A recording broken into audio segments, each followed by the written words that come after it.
All right, good morning. This is the Formless Podcast number 6. I'm here with, my name's Dustin, by the way. I'm here with Tyler, the superhuman, and Blain, the Kung Fu Kid Cort, our sensei at Blain Cort's Total Self-Defense. How's everybody doing this morning? Doing pretty good. Good. Good. Two things I got to mention real fast before we get started. Last episode, I talked about a couple of people that helped me out. One of them was Mark, a good friend of mine who built the website that I use at work all the time. The name of his company, I couldn't remember it. It is cromollypro.com. He does website development, and his real specialty is SEO, search engine optimization. Really smart guy, really good. If you want a website, go to him. And the other thing, I had tons of positive feedback. I think Tyler's gotten quite a bit of positive feedback. Thank you very much for all the stuff, the listening, the feedback has been great. One thing that I did hear that somebody was nitpicking on is that we keep using the word karate all the time. Tyler and I and all of our guests, we use karate. Somebody at the school was like, we don't just do karate. We're kung fu based as well. And why do you use karate? Karate is a word like Kleenex. It doesn't matter if you buy the brand Kleenex. It's called Kleenex. It could be the Walmart knockoff or the Costco knockoff. Everyone calls it Kleenex. So I think as Americans, we want to get there fast, and we just use the first word that everyone's familiar with. So we've been using karate. So I just wanted to clarify a couple of those things. Anybody else? For most of us, that term that comes up sometimes. Most people use the word karate as synonymous with martial arts. Is what they mean when they say karate. Yeah. Now, if you talk to people who do true karate, just like with your Kleenex example, if you were to talk to somebody that works for the company Kleenex, no, they're going to tell you you're using facial tissue if you're not using their brand. Yeah. And the karate guys I know are rather specific with that. But our style that we do is a compilation of a Korean martial arts that is a Koreanized form of essentially Shotokan. It was called Kung Fu, and then the Kung Fu style. So, yeah, for people who really know more about what it is that we're doing, it's like, hey, karate, that's not really karate, because they think karate is Shotokan or Goju-Ryu or Wadokai or one of these Japanese or specifically Okinawan martial arts. Yeah. But in common language, karate basically means martial arts. That's what the word has been adapted to mean now. Yeah. So, and I even, teaching it, knowing better, still often use the word karate to basically mean martial arts. Yeah. The name of our specific style, Wu Ying Dao. If I was to say that the average person, they wouldn't know if I'm saying bless you in Chinese or what it is that I'm talking about. Yeah. But if I say, hey, I teach martial arts, I teach karate, they have some idea, some frame of reference. The karate, okay, it's some Asian fighting something. That's at least what comes across to them, as compared to the proper term of our system. Which nobody, you might as well be speaking another language. Yes, they wouldn't understand. So the reason why I said the Kung Fu Kid is because many years ago, when there was a thing called newspapers, we had a local newspaper, real small, I think once a week paper came out, the Anderson Valley Post, and Mr. Cort was a front page feature on that with a great photo and a whole nice article about him. And it came to me last night as I was trying to come up with a nickname for Sensei Cort when I introduced him. And that I just flashed back on that, and why and how I do not know, but it just hit me, and I was like, I'm using that one tomorrow. So I hope it didn't harass you too much. But would you, briefly tell us about how that came to be? Sure. So yeah, the Kung Fu Kid label. So I started martial arts when I was in 6th grade. And so I started. It was pretty active martial arts competitor. Our entire school at the time, our entire martial arts school was very active. And through a series of events, I ended up getting some sponsors to sponsor me. And my instructor had contacted the Anderson newspaper, the Valley Post, and a writer, Virginia Reader. Virginia was her first name. I think you're right. It was Virginia Reader. Okay, Reader. Okay, she is a very sweet lady. So she came out and said she's going to do an article. I mean, imagine, quarter page, something like that. I'd seen her do those before. So came out and interviewed me with my trophies, did a bunch of different photos and things like that. And then ended up putting that on or in the paper. And so, like I said, I was expecting something small, and it came out, and it was the entire page, top to bottom, this huge picture of me standing up there throwing a kick. So that got a little bit of notoriety, both amongst the community. Most people in the community, I got really cool feedback from that. My classmates decided to give me a bit of a hard time about it. Because in the picture, how she set it up, she had me standing up on a 2-foot high little brick wall, so it elevated me, and she took the picture from the ground, had me throw a high kick. And so, because of the optical effect, it looked pretty cool, pretty high. Well, I had my hands up guarding because I wasn't actually sparring. And in our style, we attack the groin. We throw a lot of groin kicks, and that's a primary form of attack and defense for us. And as that picture was shared throughout our style and throughout my instructors' schools, every time somebody saw me that trained in the same style, they all wanted to give me a bad time about not covering my groin, and they couldn't wait to spar me, and that they know where my opening was, and yeah, so it was fun. It was a lot of fun. Miss Reader, Virginia, was a sweet lady. She went on to do a number of different articles about me, and I was kind of featured a fair amount in the Valley Post when it was around. That's cool. Did you ever get anybody that wanted an autograph or something? Funnily enough, not necessarily because of that, but I have had the experience where I've had people want the autograph.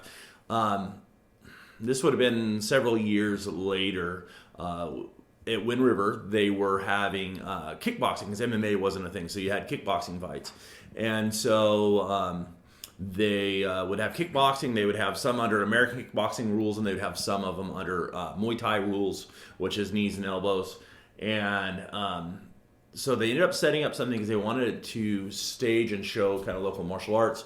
So they had set up this thing where they would have 2 different martial arts schools battling each other, and each school would bring so many different fighters. And so, you might have a low-ranking student, a medium-ranking student, a high-ranking student, and a black belt makes a team, for example. Okay.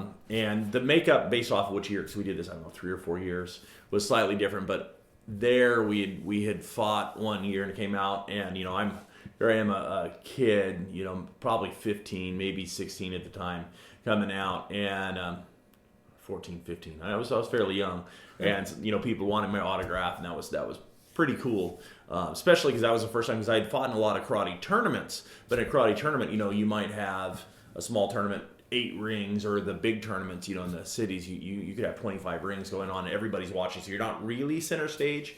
You're center stage on a raised thing with the lights, and that whole event was pretty cool. And it was like a basic tournament, or was it more? No, it's because it wasn't a tournament. It was one school against another school, and so it was fighting. Yeah. So you went over, and it was heavy contact. Wow.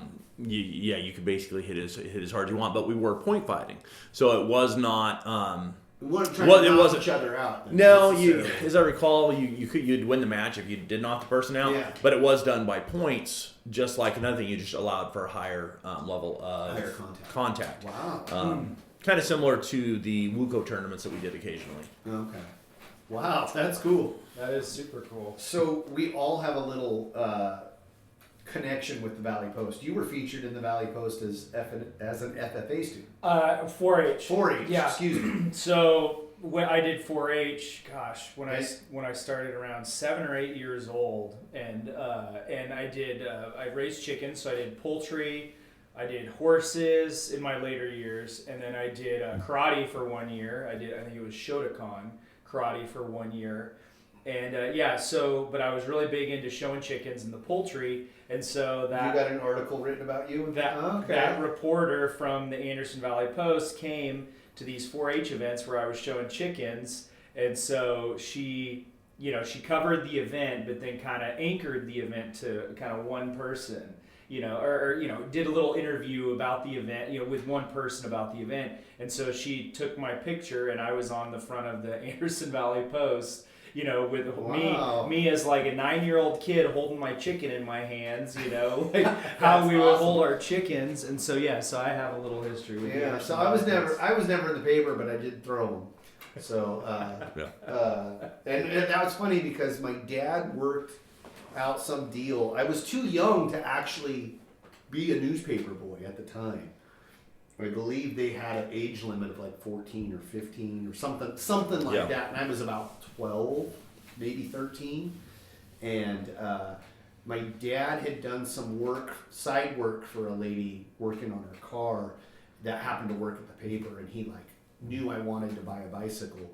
And he called in favor. The next thing I know, I've got this bag that weighs as much as I do, throwing papers in the neighborhood. So... that's funny. That's awesome. Small world.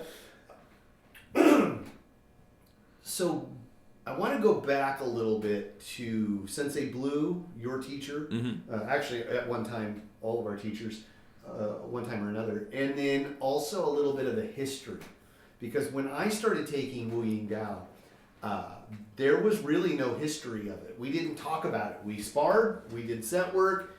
We did self-defense. But there was no chit chat. It was work. And so growing up, people would find out I trained a little bit, and then they'd be like, well, what style do you do? And you'd tell them Wu Ying Dao, and they'd look at you like you had a third eye growing out of your forehead. And so coming back into it as an adult and getting some of the history from you was a refresher, but it was also like, that all makes sense. This is great. So you had to do quite an interview process. Yes. Yeah. So like you mentioned, when I trained, I was really blessed to have gotten to train with Sensei Blue, and we were very focused on doing. Action. Yeah, we came in and you were sweating in 2 or 3 minutes every single class, and so that was really good. And like I mentioned, we were very active in the tournament scene, and some events that I had, you go to martial arts, especially the tournaments as you move up through the thing, you end up having friends that train in other schools that you just run into them at the tournaments. Mm-hmm. And so because of that, you end up having more longer, meaningful conversations. So you end up talking about your martial arts. Well, if they did Taekwondo, they could tell them who their teacher was and a lot about it. And I knew about it and they knew about it, or a lot of these other martial arts. But the Wing Dao, or Wu Ying Dao, properly pronounced, nobody knew what it was, and then they started asking me questions, and I didn't have any answers. And so went back, and so my instructor was, like I said, very focused on the just do it. Yeah, just do it. And so we went on, after earning my black belt, and then internet starting to become a thing. Started doing research on the system, talking to those people I directly knew, my instructor and his instructor, trying to get more details. And then as a young adult, after getting my black belt, actually traveling up to Portland, meeting and training with the Grandmaster. And the Grandmaster is the person that invented our system, Bruce Terrell. So talking to him and then talking to other people over time, started getting more and more pictures. And so I started taking notes on this information, and for different reasons over time, the stories kind of change a little bit. So what I started doing was keeping track of what different people were telling me and where they would have gotten that information. Was it a first-hand account, or was this what somebody had told them, or what third and fourth hand account? And so especially whenever I got direct information from somebody, would keep track of that, and then would talk to other people. And then whenever you get 2 or 3 different people, just like anybody would do for any type of historical investigation or anything where you're trying to find information. Yeah. One person says it, it's okay, but 2 or 3 people say it, and you can. Yeah, and absolutely. And so there was a lot of different information over time. I was able to track some stuff down, even some primary documents. At one point, I was at a school of one of the masters of our system, and so he had his certificates up hanging on the wall. And so not everybody's aware. So Wu Ying Dao was originally called Wu Ying Mun. And so there was a transition period, and it was hard to pin down exactly when that happened. And one of the neat things that document, because he had him, his first degree, black belt, second, third, fourth, fifth, all there in a line, all posted up. So I was able to go up and look, and they were all signed by the Grandmaster. So I was able to look, and I can see first degree black belt, Wu Ying Mun, second degree black belt, Wu Ying Mun, and then up, and I can't recall off the top of my head, but all of a sudden one of them says Wu Ying Dao, and those are primary sources, and one's got a date, the other one's got a date, and it's somewhere in between those is when that change, at least on documentation, happened. So things like that. I've also had conversations with a gentleman named Dan Anderson, who's actually a very, very famous martial artist, who was originally under the original Wu Ying Dao banner, and so he was one of the top fighters underneath the school back then. Has a great book out too. Yeah, great book. And from speaking to him, he was a very, very nice guy and very open with the information as I was talking to him. But back in the late 60s and early 70s, the PMA, Professional Martial Arts Association, which was kind of the organization of the Wu Ying Dao school that was up there, it was the dominant force in the Northwest. They were producing basically the greatest fighters anywhere in that huge block of the country. And so we have some really, really good guys, because at one point the school, when I say the school, I'm not talking about an individual dojo. I mean that the style was huge at the time. And thousands, 1,000 plus students participating underneath the banner and whatnot. Wow. So it had been really big in that heyday, and that's that early 70s, mid 70s time period. Okay. Wu Ying Dao. Wu Ying Dao was, yeah. Wu Ying Dao was. There's a lot of different. You have your major styles of martial arts that people have heard of. Your Taekwondo, Judo. Shotokan, they're really well known, but there are a number of styles out there that have been around for a fair amount of time that are much more obscure, but are actually great arts that the founders put some really good stuff into. Wu Ying Dao is one of those that's outside of that time period and outside of that geographical area of the country. Most people would have no idea. And Portland, Oregon was the epicenter of Wu Ying Dao. That's where it kind of spawned from. Okay. Yeah. Can you go just touch briefly on Wu Ying Mun and the transition of why they went from Wu Ying Mun to Wu Ying Dao and the definitions of both and how that kind of changed? Yeah. So the transition is actually makes a lot of sense once you understand what the terms are. And so you're translating from Chinese language into English, and those translations are always a little soft or a little vague. But the original system, the Wu Ying Mun, is the formless gate. And so Wu Ying Dao is the formless path. That could also be the invisible gate and the invisible path. But the difference lies in the original system focused on the gates, which are actually points of transition or points of transcendence, where you go from, I am one thing and now I am something else.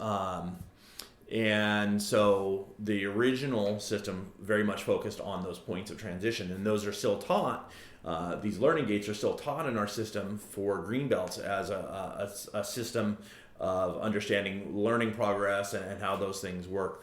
But then the transition from focusing on the points of transitions to the path in totality, not just on the points of transition, that's what Wu Ying Dao, on the philosophical side of things, that's what the Wu Ying Dao became. It was about the entire path. Not just points. Not just those individual points of transcendence. It's about the entire thing. So that's one of the interesting things in our art. And you were asking about the difference between when I originally trained and then some of what I have gotten and added in. And it's not that I added in; it was always there. So Sensei Blain taught everything, but we learn it what we call experientially. So you would come and you would train hard, and you kind of figured this stuff out over time. Just by experience. Yeah. And so once I got my black belt and started traveling up to Portland and training directly with a grandmaster and adding in additional aspects of the art, it's like having ability to codify some of what we were already learning and to be able to summarize it up in a manner that made it easier to pass on. And so that was a big change for me, is when we got that's when we started adding in the history. When I went and I actually got our lineage of here's my teacher, here's my teacher's teacher, here's his teachers, and all the way back and putting some of this information together. And so adding some of what we call our concepts taught in a structured format rather than just that experiential learning was a huge deal, because many martial arts, you experientially, if you just keep sparring and you're willing to learn, you're going to figure some things out, because these are essentially universal truths. Timing and distance control and all those things, you're going to figure that out. I don't care if you're doing fencing, boxing, karate, judo, MMA, those things, those are universal truths, that you have to control distance or whatever the idea is. But the beauty of it was that our grandmaster and then the instructors before us figured out a codified way to be able to teach this so that you can bring the information in faster. It's almost like I love the show The Matrix. It's the scariest thing as a karate teacher, where Keanu Reeves goes in his first training and they plug a little chip in and he opens his eyes. He's like, I know Kung Fu. And I was like, oh, there goes my job. But the concepts are kind of like that, where when you can teach them that way, that it is like you can skip ahead and give people at least the parts that they need to start grasping that sooner, rather than having it take decades potentially to figure out what it means to control the line and do those type of things. You can start giving people the terms, because once we have a term for something, we can then start grabbing it, we can start understanding on it, and we can start moving towards it. Otherwise, it's kind of like moving in the dark. Well, it's kind of like having a roadmap. Yes. If I tell you to go somewhere and don't give you any direction, it's like, well, how do I get there? You might find it eventually, but it could take you years. And then the interesting thing, though, is that it's still formless. It's not. It gives you points that you need to get to, and it will assist you, but without being structured like traditional martial arts, where you have to do everything X, Y, Z. Exactly. Yeah. And that's one of the things that I've liked the most about this style, for me personally, because I describe it as organized chaos. Like, I know where everything is on my desk, but if somebody else came to my job and looked at my desk, they would probably weep, because it's piles of stuff everywhere. But I know, like, if you ask me for a specific thing, I'm like, it's in this pile right here. It's organized in my own chaotic, my mental state. It works. But for anyone else, it's, trash. But what I really enjoy about this is there's a structure, there's a direction, but it's not so rigid that how do I want to say this? There's a structure, but it's not loose. Loose is the wrong word. It's flexible. It's flexible. So you can make it work. Yeah, it's form fitting. It adjusts to you rather than insisting that you adjust to it. Yeah. Which I really enjoy, because you see all different body types, age groups, personalities can get to this, and if they can adjust to that, because some people are very rigid. We all know people that are very structured and very they want to be told this is the way to do it. C, D, and we're more like A to B. It's there's a structure and there's a form, but it's more flexible, more movement, more. Often the way that I've described Wing Dao and the learning of the concepts and the way that our system works in totality, the whole thing, is many martial arts, and I've had the opportunity to train in a lot of them. If you compare it to math, they teach you math facts. So 2 times 2 is 4 times, or you learn your square roots or whatever those things are. So you learn these patented answers that are fixed, and there's nothing wrong with that. Those give you some good fixed answers. Wing Dao, on the other hand, so if that's one side, that's your traditional martial arts, traditional karate, Shotokan, Kempo, whatever that is, and some of the solutions are great that some of the other arts have came up with. Well, they work. And some of them work really, really well. Wing Dao is algebra. So in the traditional, you're just memorizing a series of answers and then trying to get those as fast as you can. In Wing Dao, the idea is like in algebra, where you learn various formula that allow you to solve problems that you don't even know yet. So, from algebra, you have Pythagorean theorem. So if you find an area, the good old triangle, how tall is the pole, but you can measure the bottom and if you can measure 2 of the 3 sides, you can come up with a third side. And there's a lot of other formula that you can use. Those formula kind of represent what the heart of Wing Dao is. That's cool. And that's a huge shift. So rather than memorizing a whole bunch of individual solutions, and we do have some kind of standard ones that we use, but our focus is not on that. Our focus is on having these formulas so that I can solve any problem that comes up through what we call concepts, and the concepts help serve as a guiding light. Just get solve for X. Yes. Yep. Solve for X. That's awesome. Yeah, and it's giving somebody the tool and teaching them how to use that tool to solve their own problem, rather than, like you said, that's the math example. That's really good. That's a really good example of just 6 times 8 is 48. And it's pre-scripted. Right. So Yeah. And versus then Wing Dao says, oh, okay, and teaches you how that works. Mm-hmm. And gives you something to grasp at. I like that concept, or that way of describing it. That's very cool. Yeah, I've never thought of it like that, but that's a great example. Wow. Yeah, that's mind blowing. Let's switch gears here a little bit. I want to talk a little bit about teaching. Since we all have some aspect of teaching, you obviously have quite a few more years of experience than I do. There's different challenges with everybody, and there's different... so there's opportunities. Opportunities, yes. I call them little victories. Like, I had a student last Thursday. I did a private lesson with a student.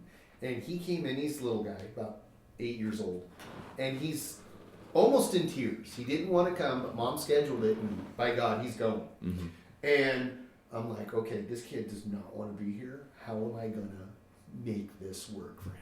So I just started talking to him and find out we have something in common. He likes motorcycles, and I've been around motorcycles off and on my whole life. My dad raced motorcycles and stuff. So I started talking to him about motorcycles.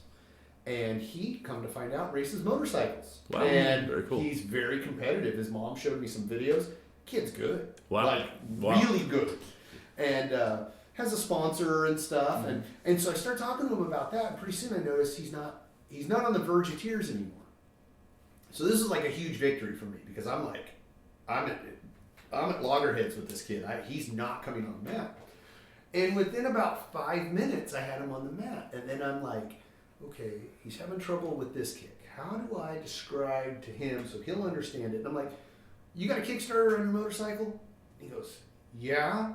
I go, do you know how to do that? He goes, yeah. I go, that's the move I want you to make for this kick right here. And like, to see the light bulbs on it was like, wow, that's awesome. So I connected, and that doesn't always happen. Sometimes it's harder, sometimes it's super easy, but I got that, and it was like, yeah, victory. So if you have your own little story that you want to add to that, or if you have something, and go for it. Any one of you. I've got a couple of those. I just can't think of them right now. No problem. It usually is. So, what are you talking about? Working with different students and trying to... This is something working with the students, but at the point where I'm at now, while I'm still directly teaching students, of course, I'm also teaching the teachers. Yeah. Teaching teachers to teach.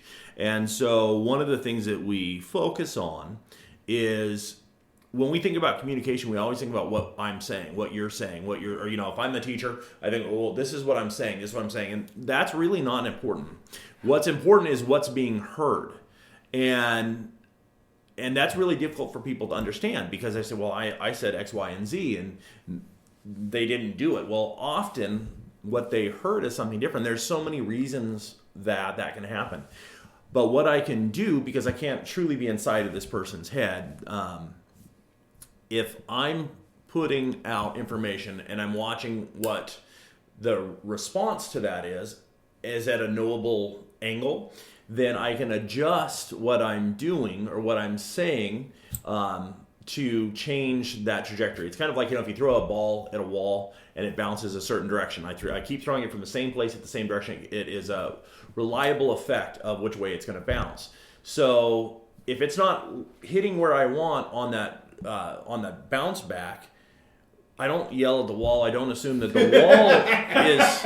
I don't assume that the wall is wrong. The wall is what it is. So if I adjust my approach to it, I can, by throwing it a slightly different angle, I can adjust where it comes off. So that's kind of what you're talking about. One aspect of that, and so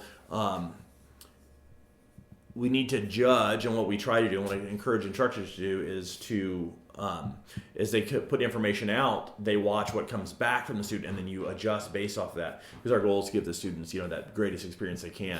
Yeah. And then often when people come in, like what you're talking about, I've had similar situations where mom and dad, they're so excited, they sign little Johnny up, they bring him in here, and they're like, he's wanted to do this, he talks about nothing but martial arts for the last 3 years, he's so excited to bring him in, and then literally crying, hiding behind mom's legs, and mom and dad, you can see they're like, I don't understand what's going on, why he's so afraid, you wanted to do this. And sometimes parents get frustrated, sometimes they're embarrassed or whatnot. Yeah. And what parents often miss sometimes, or not aware of, is because they're coming in, they're just here to have little Johnny activity, is that when the child comes in, all of a sudden this got real. Here's a karate school. It's all got all this red stuff. Here's this guy standing in this big uniform with a black belt on. Yeah. And so to be able to take that and to make a connection with him, like what you're talking about, can really, really help. And so we try to do that as people come in and you're working with different kids. What connection can you make with them? And then I teach a lot through analogy. So that was a great example you had where you talked about using Kickstarter with the kid had some connection to that, and all of a sudden that made some sense to him. And that comes down to having getting to know the people you're working with. What do you and that person have in common that you can use to build from? It's like if you meet a person and you're dropped on another island and you speak English and they speak French and you don't speak the same language, you're gonna have to find commonality. You find water and you point out and you say water and they say, what? I don't know what the French word is for water, but they can say it. But you can start figuring out that, okay, this is what that means. And so as you start building those bridges, then you can use those to grow from. And that art, because it is its own art of teaching, is a huge aspect of everything, and you learn a lot about yourself through that process of teaching. For sure. One of the things on teaching, so to kind of circle back around what you were talking about just a couple minutes ago. So you've got, I think you've said before, you've got, as a teacher, you've got 3 things to kind of to keep in mind when teaching. You've got what you said. And then you know where I'm going with this. I think there's the 3 things. Is it? Yeah. So we'll see if I can bring this back directly. So in a conversation, or when you're teaching somebody, you have the words that you're saying, the actual diction of, literally if you were to write down the words. Then you have how you say it. That's your tone, your inflection. And all of those things, because you can change words. As a matter of fact, some languages like Chinese, the same word means totally different things based off of your pitch and inflection and things like that. So that affects things. And then the third side is going to be, your body language and posture and those type of things helps convey meaning as you're going across. So that's a huge part of that communication. And then you get into the aspect of I have what I say, what they heard, and what comes back out. And making sure we don't just focus on the one side. Well, I said X, Y, and Z. Well, what did they hear? And to understand, to understand what they heard, I've got to consider where their mindset is, where their mentality is, and where their maturity is, what their frame of reference is. And then, just like we mentioned earlier, the Pythagorean theorem.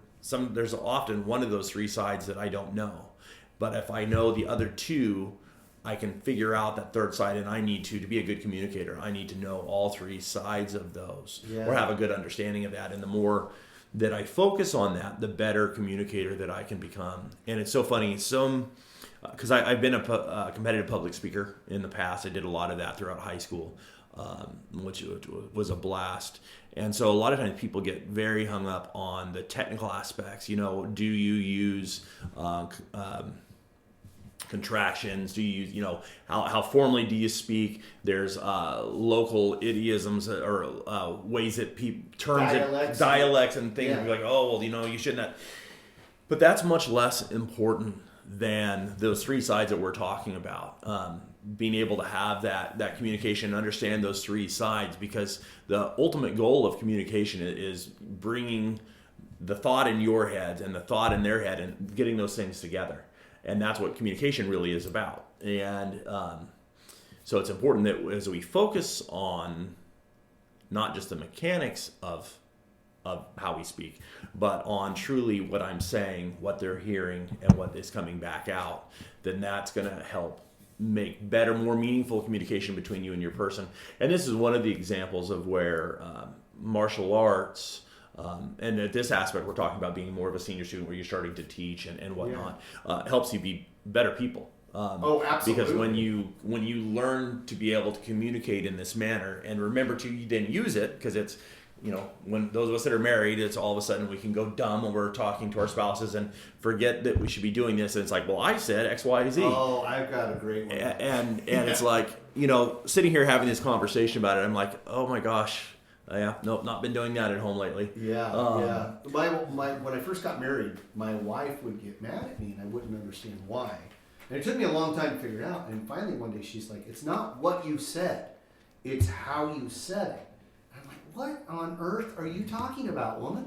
And I literally said that to her. And she had to sit me down and go, "Okay, dummy, here's what you said. And here is how you said it. How does that sound to you?" And I'm like, oh. And it was like, I am a dummy.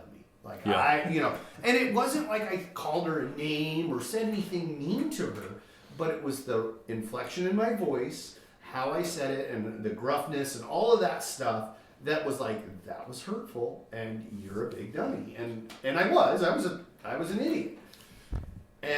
But I think martial arts teaches people how to communicate. Mm-hmm. Absolutely. Totally. Because if we're sparring and you're going too hard and hurting me or scaring me to where I can't learn what I need to do, I gotta tell you, hey, I need you to slow down for me, and that sort of thing. So that's kind of what I mean by that. But that has been an excellent tool to take home and communicate better with not just my wife, but my children as well. Yeah, absolutely. The more that we can take this, and there's a lot of other lessons from martial arts that get generalized out into the rest of our life that can really improve your quality of life. As a matter of fact, often when we have new families coming in, particularly parents of children, we have some, because we're a self-defense focused school, so we do have a fair number of people that came in that are really here for the kids to get self-defense skills. But often for martial arts, when you're talking about children, they're coming in, they're looking for, something that's fun for the kids to do. They want to have a physical activity, make some friends, and then they want them to learn, the social skills and those type of things. And self-defense might be on that list somewhere, but it's not at the top of the list. And martial arts is a great vehicle for people to get a lot of those skills. And so one of the neat things that happens, we often talk to new parents coming in, is, in our environment, the children learn that being disciplined and respectful and having this organized, structured way of interacting with each other actually helps them. And so rather than it being pushed on them, it is the culture in the school, it is what's going on. And so then the kids adapt to that relatively quickly and they start fitting into the school. But what happens is that starts bleeding out into other parts of their lives. And, I love, every so often I have a parent come in, a new parent, and they'll be smiling and be like, hey, how you doing? Hi, how are you? And they'll be so excited, go, hey, little Johnny said yes, ma'am, the other night. I'm like, how was that? And they're like, that was amazing. And whether it was that or whether it was, there's all kinds of different things like that. And not just with children, with us as adults and everything we do, you get that bleed over effect from the martial arts that starts affecting everything. Because unless you're in a particularly violent occupation or in an occupation that makes it more likely for you to experience violence, most people will only ever have a small number of physical conflict in their life. But these other aspects are going to be huge. So it's a wonderful thing that we can train for and get ready for these physical things, but at the same time they have all these other benefits as well that come up much more often as far as the benefits for doing those things. I've noticed, doing filmmaking, which I do, which is a passion of mine that I want to turn into a career. I did a short film recently with some friends, and we were making this short film to get produced to hopefully get produced into a feature film. It's like a proof of concept film. But while we were on set, it was the first short film I had done since getting my black belt, but also since in a couple of years. One that I was directly involved producing and being a major part of. And I noticed on the set, my communication was a lot like how I communicate in the dojo with kids and adults, and finding those commonalities and ways to describe things, like what you said, like with the kid, kick like you kickstart your bike. And I was finding those things for actors on the set and saying, hey, to get this performance, think like you're doing this. And my communication had totally changed. And I just several times on the film set, I was like, oh yeah, like I'm talking this way and behaving this way because of karate, kung fu, martial arts. So I notice it bleeding over massively now into my life. Well, and I don't know if you two notice this as much, but if you talk to somebody and you're engaging with them, there's certain things that people do. Like, you make eye contact, you're attentive, you're following along, and I notice it now more so than I used to, but you can look at somebody, have a conversation with them, and when you lose them, right? Their eyes kind of glaze over, they're fidgeting, and I notice that with the class when I'm teaching, whether it's one student or a group of students, you can take the temperature of the room, so to speak, and look, and it's like, okay, I need to change topics or change gears here because I'm starting to lose them at this. So then, and being that the fact that it's in practice more, because you have to communicate in class, I get better at it. Just like anything else, if you don't know how to swim and you learn how to swim, you have to practice swimming. Otherwise, you're never going to progress. So it's kind of like, I'm aware of it, but I also put it into practice. By being in class, by training, by teaching, we're putting that communication skill into practice and working that muscle, or muscle, for lack of a better term. But it's a good analogy. It's a lot like that. I mean, it's just like a muscle. It's something, the more that you use it, the better it gets. But just like a muscle, if you want it to grow, just keeping at your comfort level doesn't grow anything. Yeah. Your comfort level is just where you're at, and you're not going to go any farther. So as you press yourself, you've taken on teaching a couple classes each week, and then as those classes have grown, your ability to communicate and teach has grown. And that's what that is. That's where also, moving in, working with maybe a special needs child, or working with larger groups, or sometimes smaller groups are actually harder to teach. Sometimes they can be. And so as you work through these different aspects, just like a muscle, When you use it in a different way, or you strain it, it allows you to grow and build your skill in that, and then even doing the normal things is then better than it was before. Yeah. Man, and that seems like that's such a thing that happens these days, is people like to stay in their comfort zones, way too much. And it's so much better. I've lived since I've been 17 years old, I've lived my life out of my comfort zone. Just joining the military and going to film school and then stepping into a dojo where you don't know anyone, and now I know you guys. So many people live just in their comfort zone, and that is so ironic that you guys, not ironic, it's so funny that you two said that, because I read a quote this morning, and it's attributed to Elon Musk. I don't know, I didn't fact check it, but he was basically like saying, if you are working for something, whether it's a business, a goal, whatever the case may be, the comfort zone or leisure is your biggest enemy, because the minute you start getting comfortable, the minute that goal is basically gone. You have to be struggling, you have to work and learn and stretch yourself and make yourself go for that. And if you start looking for the video game or the cheesecake or whatever the case may be, or just sitting on the couch, that goal is the enemy of leisure.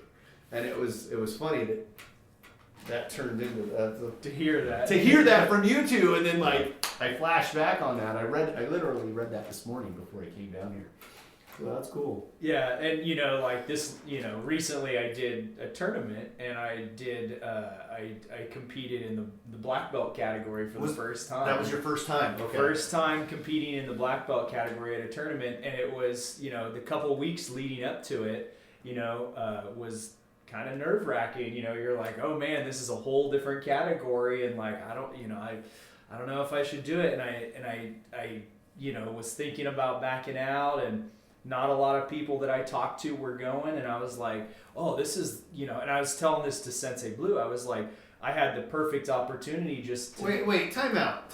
Are you personal friends with Sensei Blue now? Well, so... You talk to him all the time? So okay, well, that's part of the story. Okay. So, and I was like, I'm a little jealous. Yeah, so...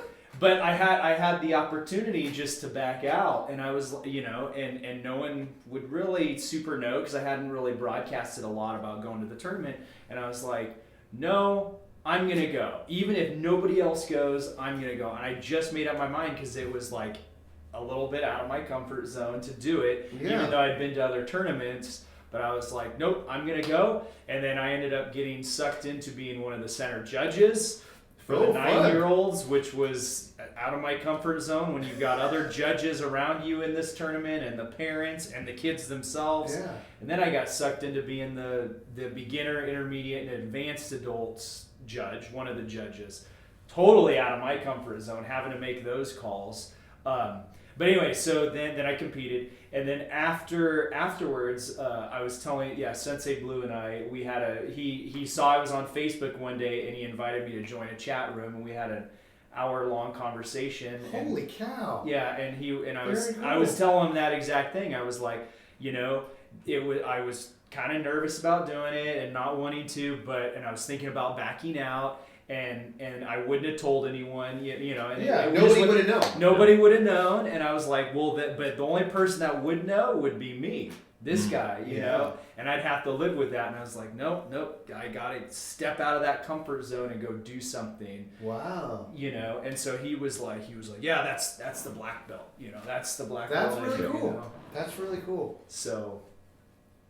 That's just another thing about, another thing that I've experienced in the last, week and a half about stepping outside your comfort zone. Very cool. Very cool.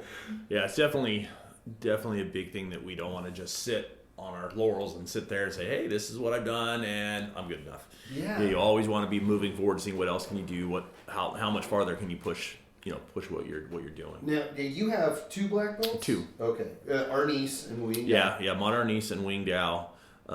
Red belt, even though it's been so long ago, red belt in Taekwondo. Okay. So I have, obviously, Wing Dao and Arnis 30 plus years. They're actually 31 years next month. And then some pretty significant training in a few other martial arts, and then light training in many. Oh, okay. So was massively blessed at one point when Sensei Blue was on Hartnell, next to where a take and bake place used to be. We had, I think, 13 styles, all being taught by, some places you go, they'll advertise teach a bunch of styles, but it's all taught by one guy, and it's all kind of a hodgepodge mixed together. No, each style was taught by a different instructor who was qualified to teach their own art.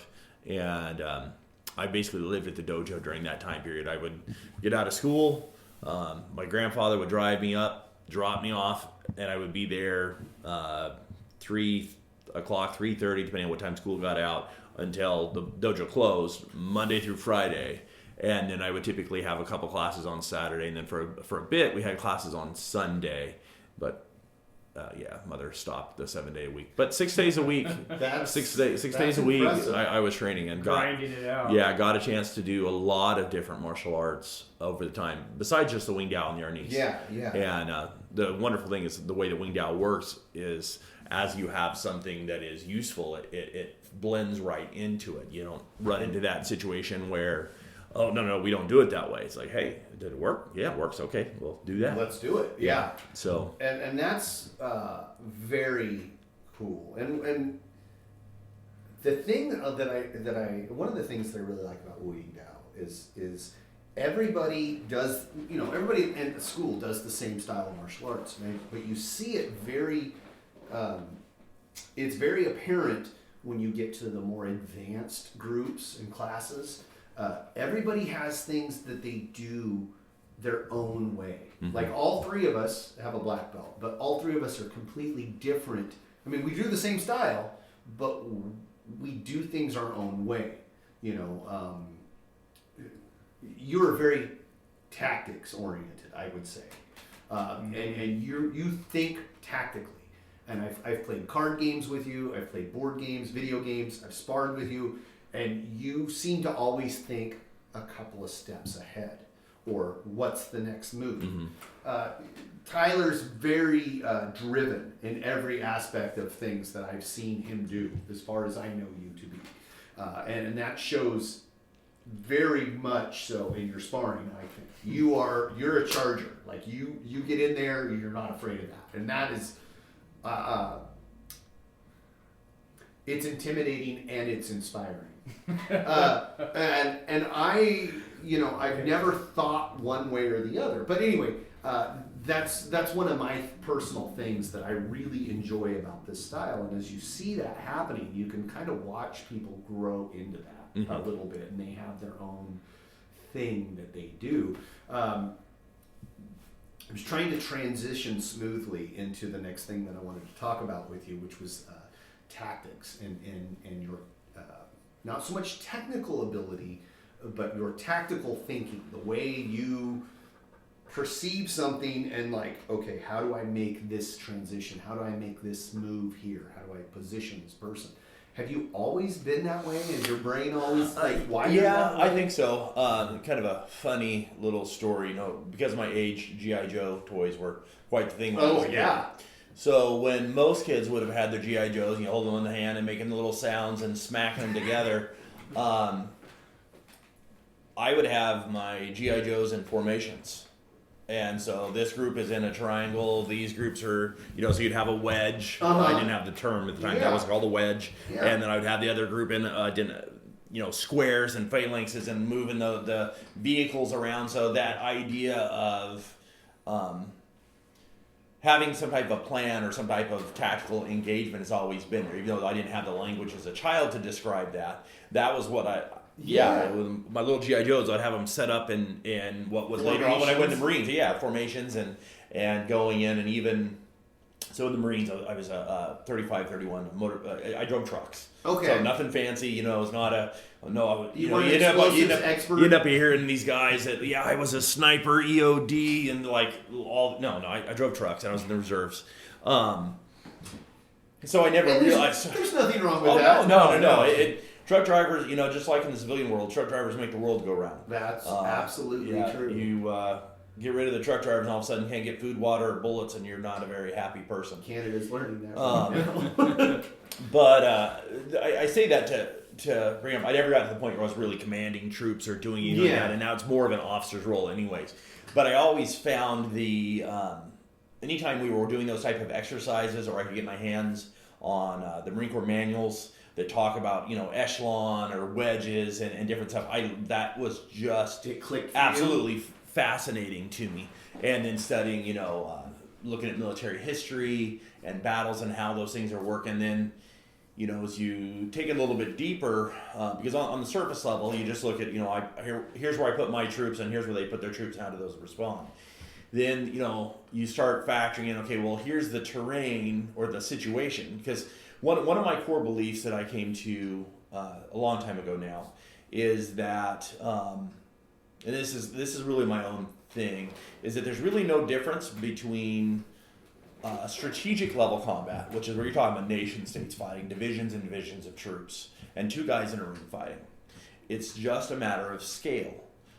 The same ideas are there, and that's been reinforced with some of the readings. Sun Tzu, and you go back and you can look at those where he even talks about this. And before I read those myself, I kind of came to this same idea. Whether you're talking about two people facing off, a team on a team, two people facing off, or when you watch things where it shows most of your war movies, it shows it in the trenches and up close. But if you can zoom back or you look at stuff, when these armies are engaging, they're actually, even though it looks like chaos on a close scale, it's actually the generals and whatnot are moving these massive divisions or their companies around in an organized and purposeful manner. And so all that to get back around, my core belief is it doesn't matter whether you're talking about small scale or huge scale, combat's combat. And so if you accept that premise, then we have a lot of potential evidence and things that we can look at to draw from, how various tactics might be, whether it's a refused flank or whether it is conservation of force or denied engagement or all these different things. These all apply, and when you can get rid of the details and look at what's actually happening as far as the ideas, then you can take this thing and you can apply it into a single engagement. But it has been one of the things, and 31 years I've been doing this, so I've went through different phases where I focus on different aspects of training or gathering information. And so for quite a while, I spent a lot of time really looking at that and how these things interact, and then being able to take that and go from the macro to the engagement to the micro, and how do these ideas come across. And then there's some really amazing writings that were out there for the command of armies, and then you can all of a sudden change that into a wonderful resource that can apply to your sparring.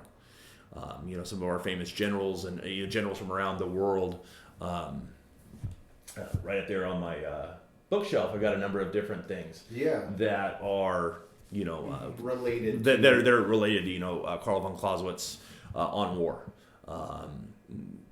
Very heavy reading to get into, but his premises are very good and very applicable to the understanding of combat, even in the micro scale, one-on-one. Yeah, just despite what side he fought for. Yeah. So the side is Rommel wrote some great work as well. A great general is a great general, regardless of where their morals were or why they were fighting. Well, and you're not reading it for his moral. Yes, you're reading it for the tactical, the tactical outcome. Have any of you seen the movie Patton? Yes. George C. Scott? Yes. Not in a long time. Okay, there's a scene where I think they're in North Africa, and Patton's riding in with the tanks, and Rommel is he's got Rommel on the run, and he's standing up on the tank, and I don't know if this is historically accurate, but he's like, "I've got you. I've read your book. And it was just a perfect analogy for that. Studying on your enemy is not a bad idea. No.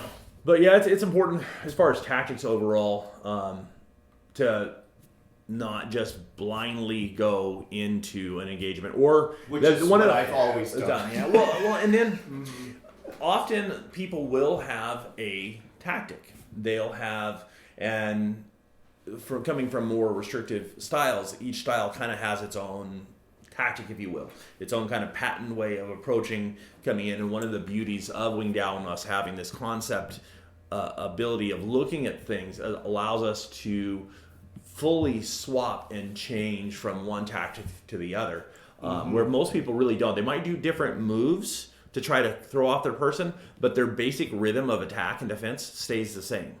And so once you can clearly start defining those patterns and identifying them, then you can make complete changes. And when you can completely change that, one can create opportunities for you, but can be very disruptive to your opponent's plans, because they've read your book, they know you, and all of a sudden, what's going on? You are fighting like somebody else. And so we each have, based off our own personality, our physique, our talents, have certain patterns that we tend to fall into that are natural for us. Whether that's counterfighting, whether that's being more aggressive and blitzing across the line. I've always been taller, so I like fighting at long range, tackling agent where I'm picking shots at long range. But then to be able to switch and become that in close charging, and charge not the correct term, but that person that's moving in close and can really throw somebody off, because as soon as they're starting to get your rhythm and going, okay, this is how you're engaging, and then to be able to completely change, that can be very disruptive. Yeah. I keep thinking of movie references, and I apologize. Quigley Down Under. Yeah. Quigley Down Under. He shoots the long rifle, and he's long range, and then when he goes to face off with the bad guy, Alan Rickman, I can't remember his name. I remember that scene. He assumes that he made the assumption that he couldn't use a pistol. And then he shoots him with the pistol, and he's like, "Wait, I thought you didn't like pistols." He said, "I don't. I didn't prefer them," or something to that effect. It doesn't mean I can't use it, and I don't know why. I'm just thinking of all the movie references today. Go ahead. That's really good, because we did that exercise in the class last week or 2 weeks ago, where we recorded us sparring. Yeah, and that was amazing. That was really good, and I went back through and was watching the different videos, and in a couple of times I noticed what I did, which was a positive thing.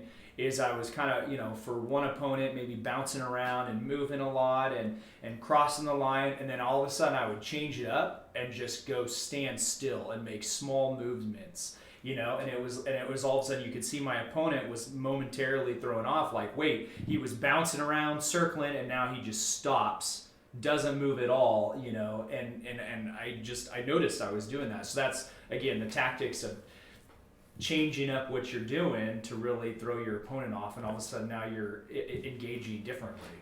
Yeah, absolutely. And you find that throughout any type of competitive endeavor, whether you're looking at karate like this, whether you're looking at MMA, football, the Super Bowl's coming up. And so, you have a team, and that shift, to be able to shift from one side to the other. It's the reason why, with the big competitive teams where you have coaches and you have all this management, that's telling the players what to do, because that's their job, that's their role, is to be that general and switch around. That really can shift stuff up. You got this, say you got a team that they've got an amazing passing game, and they all, and the other team came ready to, with plans to shut down that passing game. Yeah. And so if the passing team has got a good backup plan, where all of a sudden they're going to run, that Iron Man, run that ball down, then you can throw so much chaos into the enemy's ranks, or into the opposing team's ranks, just by switching that around.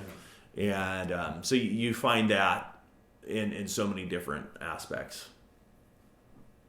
That's so cool. I don't know what else to say about that. No, that's. I'm going to throw another movie reference out. Have any of you guys seen Moneyball? No, don't think I've seen that one. Oh. As martial artists, as anybody in general, you should watch it. It's about baseball. I don't like baseball. My boss is a baseball fanatic, loves baseball. This movie is about baseball on the surface, but it's about strategy. So Brad Pitt is like the manager of the Oakland A's. This is based on a true story. So he's manager of Oakland A's, and they're at the bottom of the rankings. They're terrible. And this guy, who's kind of a nerdy numbers guy, has figured out the golden ticket, essentially. He looks at players' stats, just the numbers, and what they do numerically, excuse me, based on their hit percentage, how many times they get on base, and everything. So this guy manages to convince Brad Pitt to change his whole outlook. Excuse me, I don't know what happened there. Changes his whole outlook just by looking at things through a different lens. Mm-hmm. And it's fascinating. As a strategist, you should definitely check it out. It's worth the watch. But he fights every step of the way to make the rest of the team get on board. Because that's not the way that they've been doing things. Mm-hmm. We do things this way. This is the way that works for us. And Brad Pitt screaming in the wind in this movie, that's the way we do things, and it hasn't worked. We're going to try this. This is the way I want to run, and you'll have to check it out. It's really cool. That's good. That's very analogous to many of the things as far as dealing with martial arts. We have a system of defining all actions that can occur inside of the striking range. Yeah. And it's a numerical system. It was created by the Grandmaster in the ways back. And one of the biggest difficulties in getting new students to be able to use this and to make some progress with it is we, as human beings, like to keep things the same. Mm-hmm. And so, and then we also are driven, especially Americans, to win. And so the first skill that you need to be able to use this is to be able to follow the directions, whether the direction came from yourself or from somebody else, so your body's going to want to go do what it thinks is right, or what you've done before, and then to be able to get that compliance is important. Again, going back to military analogies, you can take the greatest general in the world, genius. I don't care which general you pick, and if you give him a group of troops that do not follow orders, all of his tactical planning means nothing. Mm-hmm.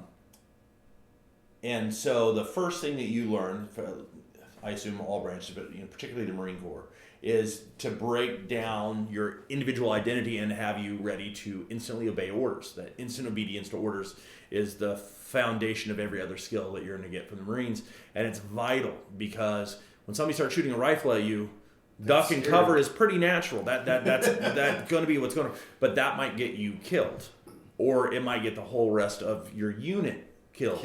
Yeah. And so they start teaching that instant obedience to orders so that you can do what's necessary, what might lead to the death of an individual, but that might be necessary to save the platoon, save the company, save whatever size thing that is.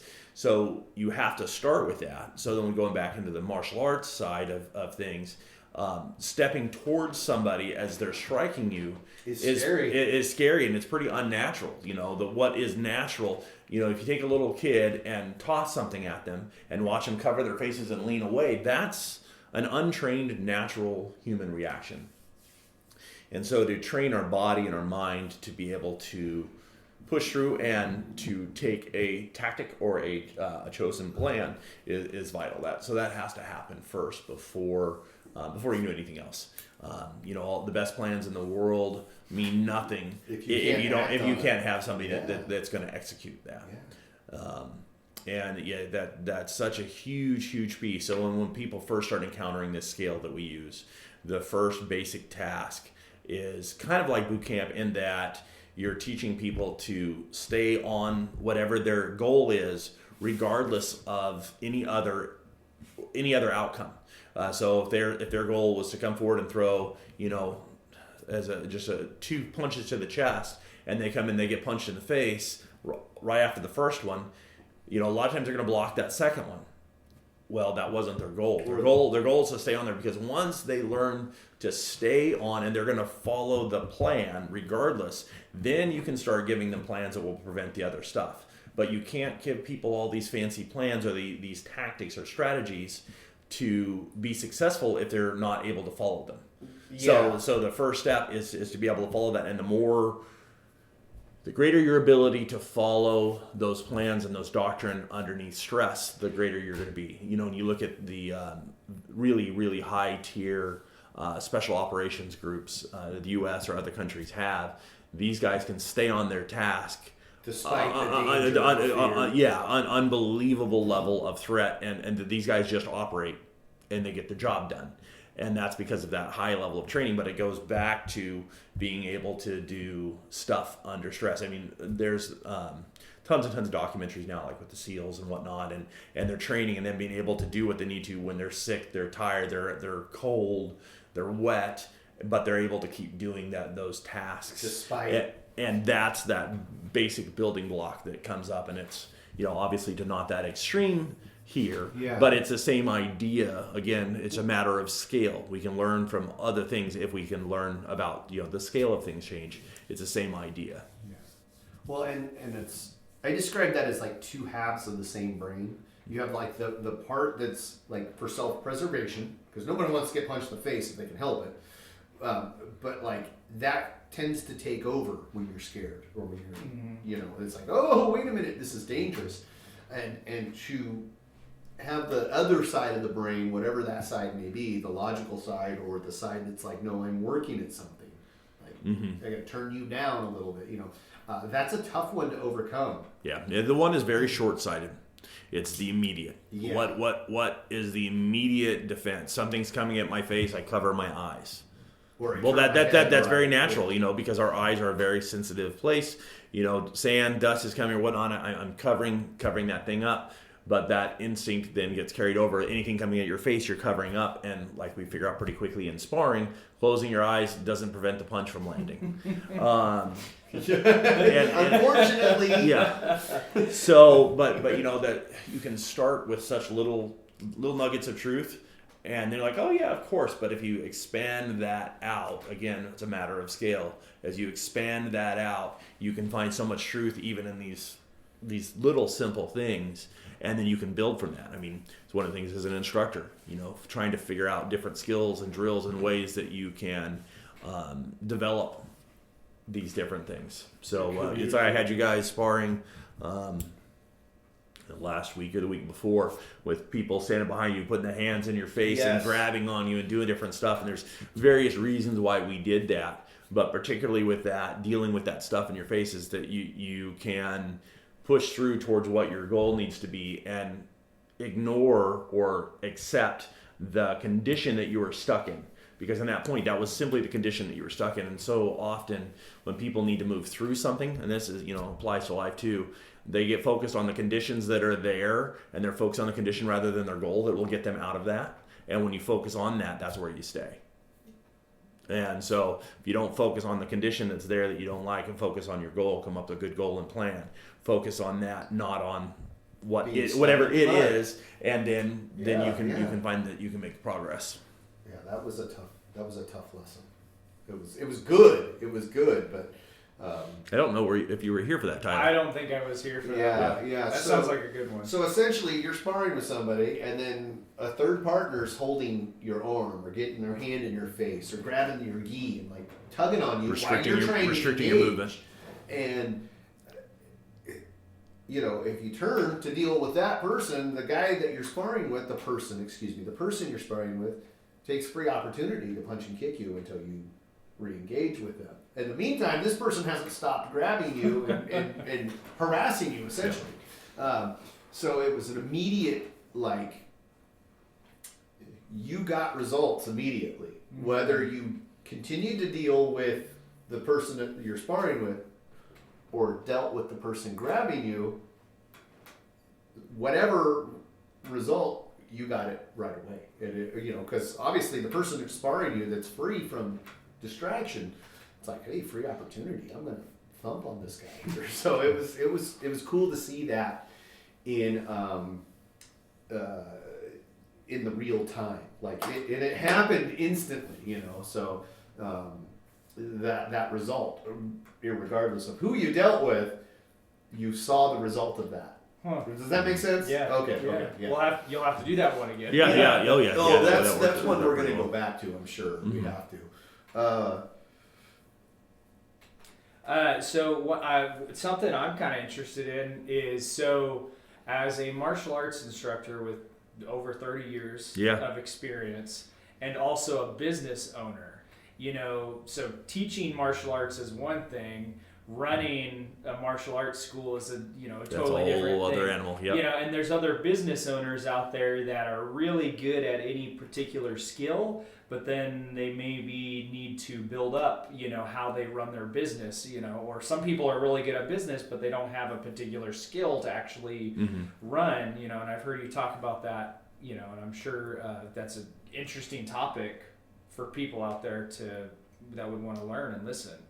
Yeah, so that's a whole other aspect. It's funny. Going through martial arts, somebody decides they want to be a martial arts instructor. You often miss the skills or don't understand the skills that are in between. Because I know people that are great at martial arts, but don't know how to teach and don't understand there's a huge difference between being able to do something and being able to teach it. And so, either you figure that out on your own, or we have a very methodical method that we use to teach people to teach. And I've been focusing more on that. And so you have that aspect. And then you have a martial artist who knows what they're doing. So they're technically and tactically competent in that. Then we help them, so now you know how to teach. So you're a qualified teacher. That still has nothing to do with running a business. Because when you go into business, as you mentioned, there's so many different skills and skill sets, and then a change in mentality of what you're doing and changing that. Because if you are going to, and there's different things, running a school, if you want to run a club, that's one thing. If you want to run a commercially successful school, that's something else. Because in the club setting, there used to be a lot of these where you have everybody comes together, they all pitch in, nobody's really making any profit, but everybody only puts so much in, everybody only gets so much out, because you don't have a person that is pouring in trying to create this truly greatest opportunity for everybody. And so when you do make that decision that you're going to run a commercially successful school, you have to figure out a couple of different things. You first of all, the basics, you have to keep the doors open, the lights on. And you got to understand that has to come first, because I could be the world's greatest teacher, and I can teach you in such a way that you instantly know any technique. Well, if I can't figure out a way to keep the doors open and the lights on, that means nothing, because I'm not doing it for anybody. And so that comes down to lots of stuff like, how do you find and locate buildings, lease negotiations, knowing and understanding the resources that you have and managing those resources. So your resources, you have your time, you have your money, what money you come into it, you have typically some manpower resources. Even if you're a one-man show, you don't have anybody there, you've typically got some people that are there coming, helping you. And if not, how do you develop those? Then you get the whole side of marketing. And marketing is it's huge. It's so complicated. Oh yeah, it constantly changes. When I was a student, the Yellow Pages was king. I mean, it was how I found my school, that I learned from. Maybe this is a little petty of me, but I love that Yellow Pages has lost basically everything. Because when I first started operating a school, they were still dominant, and they were so expensive, so hard to work with, because they had such a monopoly over it that it was just crazy expensive, and you really had no choice. If you were not in the Yellow Pages and you didn't have a competitive size ad, just forget it. And then the internet comes around, it keeps going, and then for a long time, all the way up till about now, and this is starting to shift, it was Facebook. But because of the way that Facebook works, the rates for advertising stayed much more manageable. But unlike with the Yellow Pages, where it was real simple, what was the biggest ad you could afford to run with a cool picture or graphic in there? And that was it. That was what you needed to do. Facebook's they changed, if you get into the backside of it, most people have even seen there's a manager where you get on the backside, you can see all the analytics and the numbers up and down. And every year or 8 to 12 months, they do change analytics on you. So where maybe running a paid ad is the best that you can do, gives you the greatest, what we call ROI, which is your return on your investment. Then they'll change those analytics around, and next thing you know, doing boosted posts are best, and then that just changes. So it's this constant thing, and so some of those are pretty technical, both in the advertising sense, but then also in the computer sense. How do you actually do the functions of changing these things around? So you have to have some computer skills, some computer literacy as far as that goes. Then you have the other form of advertising where you're doing word of mouth and doing stuff, and then you have the facility management aspect, which is keeping the dojo clean, making it presentable. What can you do to make an environment that is enticing for people to come in, and understanding. And when we're talking about business, let's say most schools have 90% of their clientele, 95% of the clientele are children, and a relatively small number of adults. Now that's flipped if you go to like an MMA gym, but in most of your martial arts schools, it's way, way high for the children. And we actually do pretty good. We've got a fair number. We're 60-40? 60, yeah, probably 60-40. So we got a fairly high number of adults. But when you look at the youth, because this makes this example and point of understanding that you need to understand who your student is, you need to understand who your client is. So your student is Johnny that mom brought in because she wants Johnny to get whatever skills it was and what she wants Johnny to learn, but mom's the client, and so because she's the one paying she's the one paying the bills, and so her needs and wants might be in alignment, and they're probably in partial alignment with the child. But as a entrepreneur, as a service provider, because that's what we are, we're providing a service, we need to be addressing what are their needs and wants. And I mean, that's the core of capitalism, is that you have the voluntary exchange of goods and services for capital. And so if you're going to be running something successfully, I need to set it up in such a way that the person who's purchasing the service is happy. Now, maybe mom is happy if Johnny's happy. Okay, cool. But maybe mom has some specific things. Maybe Johnny is having a hard time with his self-confidence, and that's really hard for mom to see and experience, because we all want our children to be successful. Maybe Johnny is, being disrespectful at home, not following directions. That might be what mom is concerned with, or dad, or whoever it happens to be, grandma, grandpa. And so our job then is to look at the services that we provide and be honest. If the services we provide are not going to be something that's going to be helpful for the situation, say, hey, here's a recommendation for something else that you might try. But most of the times, the things when people come in pretty well align with what we want. And we got to make sure that we are addressing and serving our clients, and not just focusing on the students. I see sometimes in schools, and I can understand the idea. Many schools, they will either have no parent lobby, separated parent lobby where there's no interaction between the kids and the instructors while class is going on, or different variations of that. And my thought is that we're a team when a minor student comes in, particularly under the age of 13, 14. The skills that we're working on and what we're helping them here at the school is going to be reinforcing the values and whatnot that they're wanting at home. And so I love having the parents here. I love having that communication with the parents. Now, does it sometimes, if you talk to schools that don't allow this, they'll say, well, the parents are disruptive. And that can happen. One of the things that I really love about our school and our culture is not only are the students friendly with each other, but the parents get to be friends. They know each other. Well, when you get a bunch of friends together sitting, waiting for an hour, what do they start doing? They start talking and whatnot, and sometimes it gets a little loud. Everything though has a trade-off. You can't have one without the other. If I can have parents in and they're chit-chatting and they're doing different stuff, but they're available for us to communicate with as we're helping their children so that they can help their children better, so that we can help the children better, that's a a price. win-win.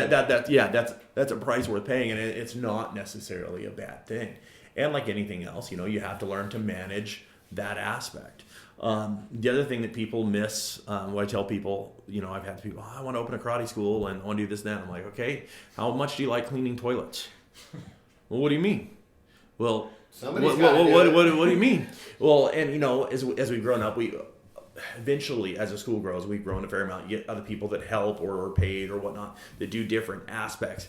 But in the beginning, it's you. If you're starting at a small dojo, you're a maintenance man, you're a bill collector, you're the instructor, you're the one going out doing the computer work. You have all these different hats that you have to wear, and then the trick is I then have to be able to set those aside and be a good teacher at teaching time, and those things can really, if you're not expecting it, really be hard. And then, like with other things, making sure you have a plan. You're not falling your way through this and just waiting to see what's happening. You need to have a vision of where you want to go, and then you need to figure out where you're really at. A lot of people don't even know that. So where am I really at in all these areas? Where am I at with capital? Where am I at with my building? Where am I at with the reality of my situation? Where do I want to be? And then you need to start building a plan to get from one to the other. Because if you don't know where you want to go, you can't get there. If you don't know where you're at, it's impossible to draw that navigational line to where you want to go. So the more that you can find those things out, then you can start moving through. And then being willing to seek out the aid of people who are experts in what you need. So when I want to work on advertising, for example, I can call up my instructor, and I can talk to other friends that I have that own karate schools, and I can get information from them, and I might come up with a few good ideas that way.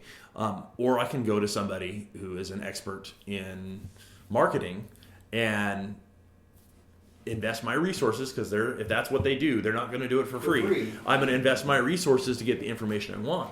And sometimes people have a hard time with that, but they would have no problem with if I'm a martial artist and I want to get better at my hand skills. Oh yeah, of course I'll go to a boxing and I'll pay this boxing coach to help me develop my striking skills, or a jiu-jitsu school and develop my ground. Oh, that makes sense. Well, each of these subsets, because running a business is an art, it makes sense, and to take that time to invest in yourself and in your understanding, and to make sure you've got a clear plan and goal moving forward, because not every path leads to the success that you want. And so sometimes you got to back off, regroup, look and see where you're at. One of the things that I've always heard, and I want your take on this, is that business is business all the way across the board. So running a martial arts school, that type of business is the same type of business. That would even apply to like me as trying to get funding for to make a feature film movie right now, versus the person who's got the hot dog cart down on the corner versus the barber shop, versus Walmart, all these big places. So business is business, and how that applies in a martial arts school. And I would say that's probably 60-70% accurate, not completely though. A lot of aspects of business is going to be the same regardless of whether you are selling a service or selling products. But there is a fair difference between being a producer of products or a distributor of products as compared to somebody who's primarily producing some type of a service, because there is some differences in there. But the majority of it, you're going to be dealing with pretty similar stuff regardless of which vector of business somebody comes from. And so it's a good idea. Like I was saying, if I want to do better marketing, I don't necessarily need a martial arts marketing company. I can go to any marketing company that works with producing greater sales of a service.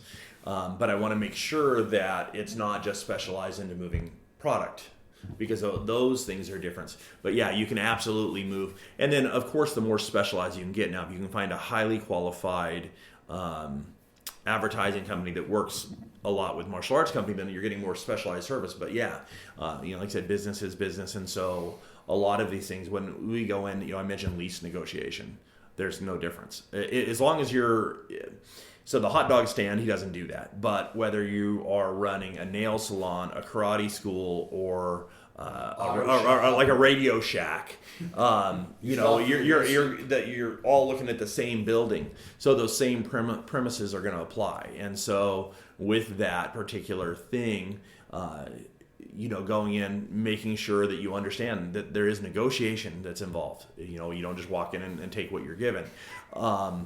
That these or you can, but it's not going to work out. Yeah. So understanding these different aspects are important, and then knowing which things that utilities.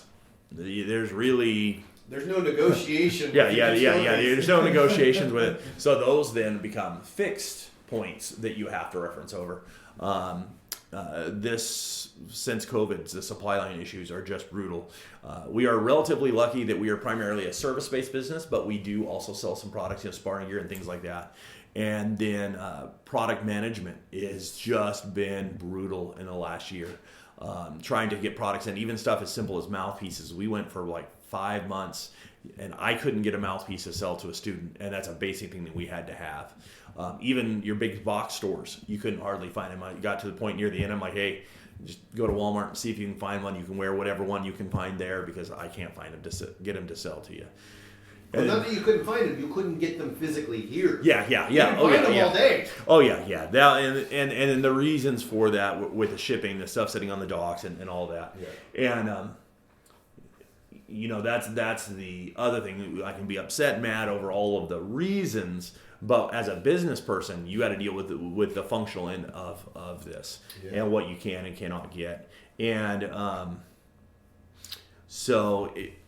and then knowing how that we're going to adjust for different things, that's going to be the same across, learning to open up additional avenues to bring in product and having those changes in those things and making adjustments to what you're selling or whatnot based off that. Again, primarily we're pretty lucky here that we are primarily service-based businesses. So services are not are typically not highly affected by supply line issues because we're producing it here. Mm-hmm. But some of the other things was definitely difficult for getting basic things. And whenever I order, my orders are 2 to 3 times the size of what I would order before, because as it's turning out, it's really hard for me to get an order in. But whenever the order gets in, it can be of, maybe I would order 25 pieces of sparring gear, and instead of it coming in 3 weeks, it comes in 3 months. But I could have ordered 250 pieces and it still comes in the same amount of time. So then those things have to go up, which means that you have to manage your capital better and keeping those things, because a lot of those are so easy, particularly as a small business owner, depending on how you have structured your business, whether you're 401k, sole proprietorship, S Corp, those things. Yeah, there's a lot of different ways, and the majority of that, if you want to own a business, this is not something to write off. It's a huge decision to think about. For the average person listening, if you're not thinking about running a business, it doesn't affect your experience. Doesn't affect your training aspect at all. Because I wouldn't say that a sole proprietor karate school is worse or better than a S Corp or anything else. Those come down to our taxes and how we handle those type of things. But how you operate and how you deal with every aspect of that, you can boil that down to martial arts. And applying that across for sure. Dealing with people, communicating. Yeah, and the one part that I would say that is important for if anybody happens to be listening to this and is not trained or ends up going to looking in another school, is you do want to make sure that when you go into a school that it is a solidly ran martial arts school. I've known a lot of guys who are great martial artists, had a wonderful passion, open up a school, students get going, they're loving it, and then the instructor just didn't have the know-how to continue to run a business, and then a couple of years down the road, or even in less than a year, they're gone. And so that's a bad situation for the students and whatnot, because they got started and now they can't continue with that, and often that means they'll have to go from one style to another. So that is important. For people who are not interested in business but interested in martial arts, is to, when you go into a place, looking how long have they been around, is it a solvent business? You make sure that they're gonna stay there so that you can train through. But there is a lot. Running a business is its own art. But like you mentioned, Dustin, there is the discipline of martial arts, and the training can be applied to those things too. Getting up, coming down here, doing what you got to do. Not hey, I taught my class, I'm gonna go home, I finished for the day. No, you got a pile of bills on your desk. All these other tasks need to be accomplished, and having that dedication and discipline to push through and get them done. And one of the things I always think about is that a business that sells food, right? Mm-hmm. So food, that's like a necessary commodity. We can't live without food. There's food and water. There's the challenge of having martial arts, which I've heard, of running a martial arts school, which is, I've heard, more of a luxury. Yeah, it's a luxury service. Mm-hmm. So yeah, and so it absolutely. So the interesting thing about martial arts is, and there's two aspects to this, both for somebody that's interested in teaching and learning martial arts, and then as a business aspect. So martial arts, if you're doing it just as a fun thing, get a little bit of physical fitness in and whatnot, it really is basically a luxury thing.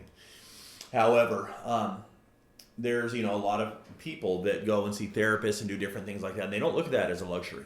That for them is something that they need for their mental health, and that they're going to have to figure out, and even insurances and things will figure out ways to pay for that.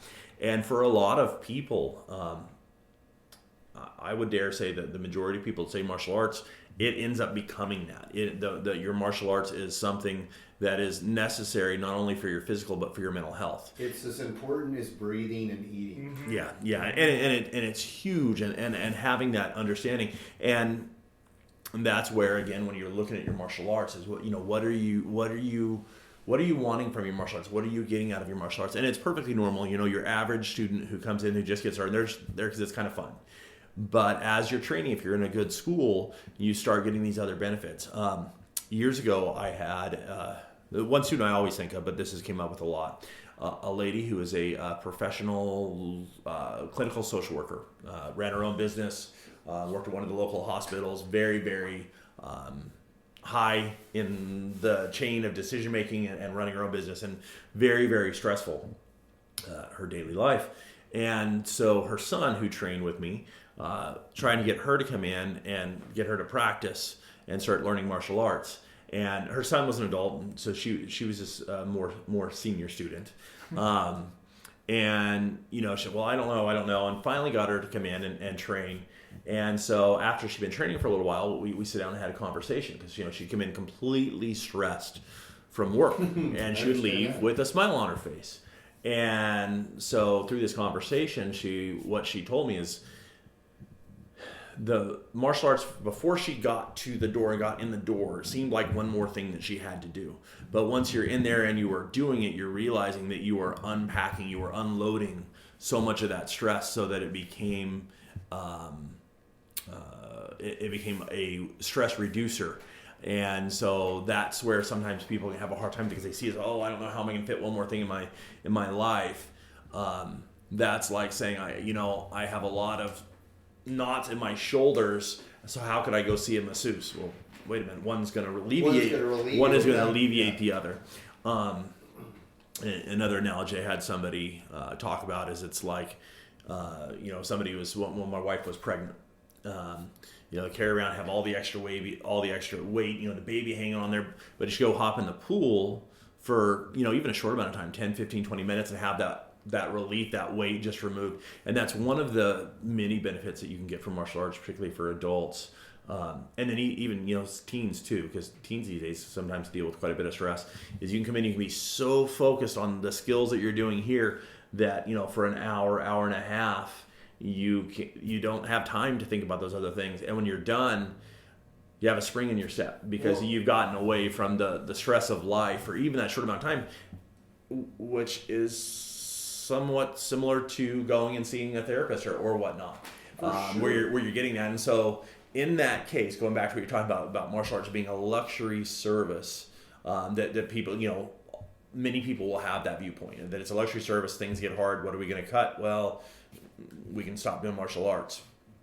But if you can convey to the students, because a lot of times people are getting this benefit, they don't realize you're getting that benefit.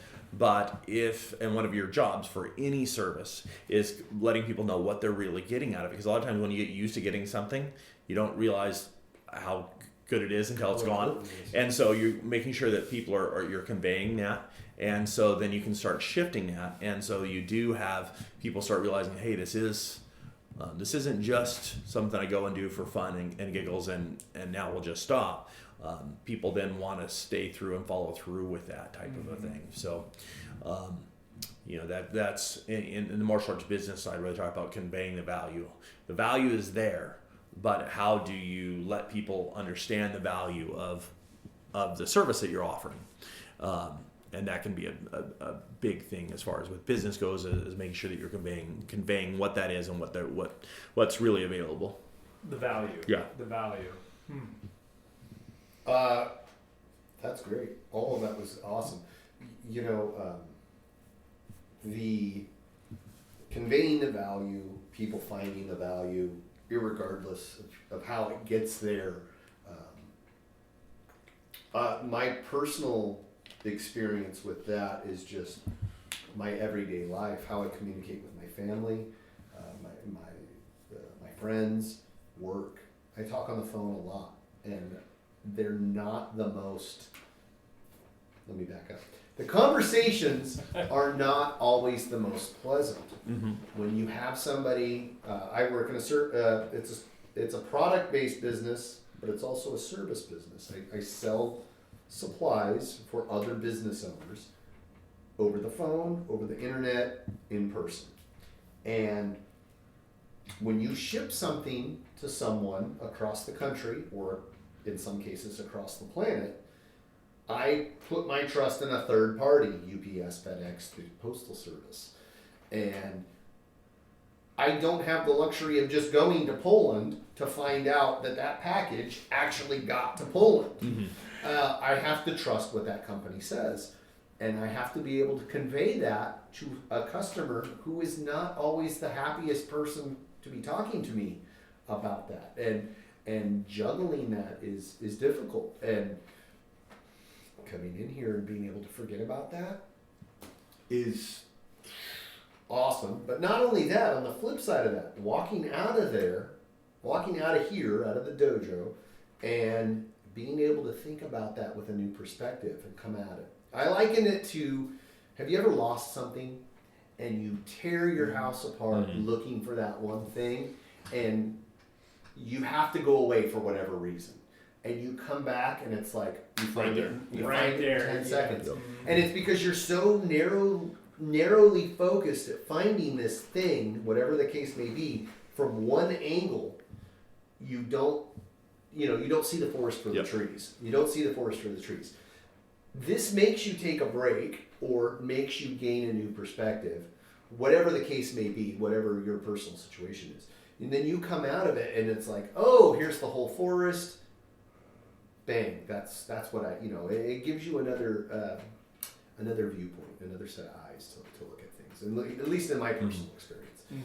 And that alone is why I keep coming back. I mean, if nothing else, don't get me wrong, there's many aspects of why I come back, but that alone, in my personal life, in my family life, my own mental state, that alone is why I keep coming. See, I thought you just like getting kicked. Oh, I like getting kicked. I like kicking. No, I always joke with my wife, like, if I haven't been to class in a few days, it's like, somebody needs to punch me.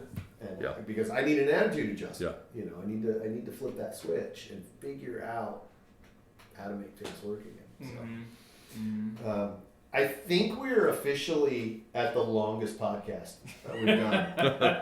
with number 6, this is definitely the longest. I warned you guys, I can go on. I can go as long as you guys can, but I don't want to keep anybody here longer than they need to be, or if they have other things to do. So If there's other things that we can talk about, I'm all for it. But if we need to take a break here and come back at another time, we can do that too. I'm more than willing if you want to have me back on again. I can bring you in here once a week. Come back buddy. on, maybe we different topics. I come in and talk about different specific things. I mean, we kind of bounced around. We started martial arts and we talked about business for a while. Talk about the history. I mean, we hit a lot of topics today.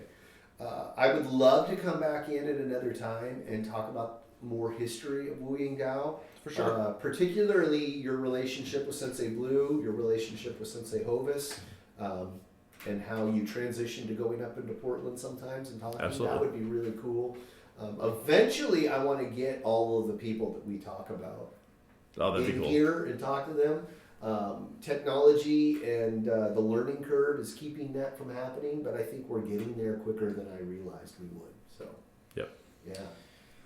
All right. Anything to add there, Tyler? No, I asked all the questions I wanted to for this time that I could think of. Yeah. Okay. Well, subjects. Until next time, we will see you again. Please keep sending that positive feedback. Keep sending that constructive feedback. Negative feedback, we can take it. I get punched in the face. I can take just about anything. Also, share it. Let your friends know. Let your family know. And if you do like what you're listening to, thank you very much. From the bottom of my heart, I could not tell you how happy that makes me. To have people come up to me and say, "Hey, I heard what you had to say with whomever. That was really cool, awesome." So it just makes me very happy to hear that. So thank you. Thank you for listening to the Formless Podcast.